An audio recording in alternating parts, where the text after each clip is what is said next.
Dans Marc chapitre 16 au verset 1 à 2, la Bible déclare que Marie de Magdala, Marie mère de Jacques et Salomé sont allées à la première heure, à l'aurore, au lever du jour, à la tombe de Jésus. Elles sont allées à la rencontre de Jésus. Donc la première heure qu'on appelle souvent la prière matinale, on dit se lever à l'aurore. C'est la prière qui nous fait aller à la rencontre de Jésus. C'est pour ça qu'il faut prier entre 5h30 et 7h du matin. Frère, pendant que le soleil est en train de se lever. Donc, c'est le soleil, le lever du jour qui accompagne nos intentions de prière.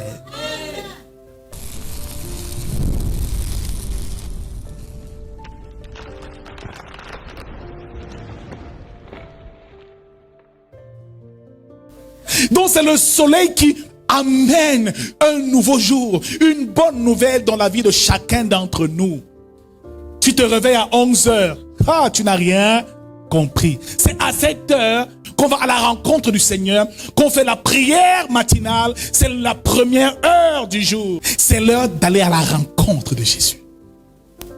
C'est un temps d'adoration.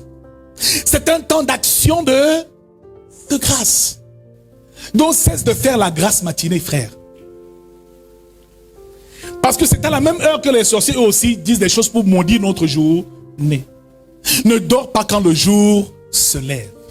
Est un jour de résurrection.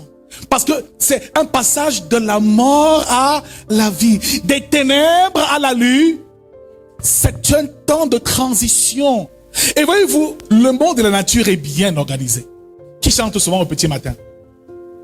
Les animaux, même le coq, les oiseaux.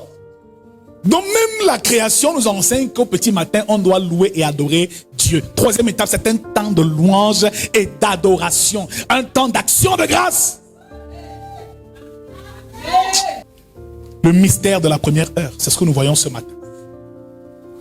Ne dors plus toute la nuit. Tu te lèves à 11h, à 10h, à 9h. Tu auras raté beaucoup de choses dans la journée.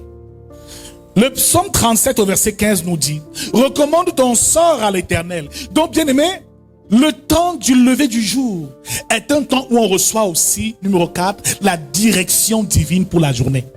Donc faire un culte matinal chez soi, c'est très important. Le coq chante à ses mêmes oreilles. Les oiseaux chantent et louent l'Éternel. Car il dit que tout ce qui respire loue l'Éternel, mais cela se passe au lever du jour. Ah, tu es fatigué, tu veux dormir, ta vie va aussi bien dormir. Et voyez-vous, dans les cultes païens, ils avaient des adorations au Dieu soleil. Même dans le monde éternel, ils savent ce que c'est. Hein? La lune, ils savent comment prier quand la lune est la pleine lune. On parle de la lune croissante, des prières ténébreuses qu'ils font en fonction des astres pour empêcher aux enfants de Dieu d'être bénis.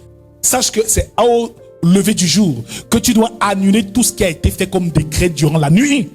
Donc si tu n'as même pas pu prier dans la nuit, frère, au petit matin au moins lève-toi et annule tout ce qui a été fait dans le monde des ténèbres contre ta vie. C'est un temps de proclamation, c'est aussi un temps de délivrance. Pose la question à ton voisin, qu'est-ce que tu fais à la première heure souvent? Parfois c'est au petit matin là que le sommeil est sucré.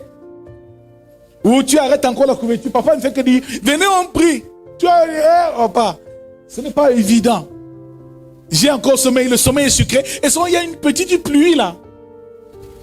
Une petite rosée.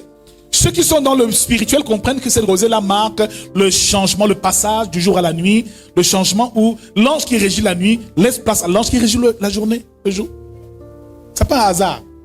Donc tout ce que tu vois là, la rosée, c'est pas un hasard, c'est un signe sur le plan spirituel. Et même le chant du coq aussi est ça nous renseigne sur une période bien précise. Quand Pierre a régi Jésus, c'était au chant du coq. Amen. On peut nous imaginer à quelle heure ça pouvait être.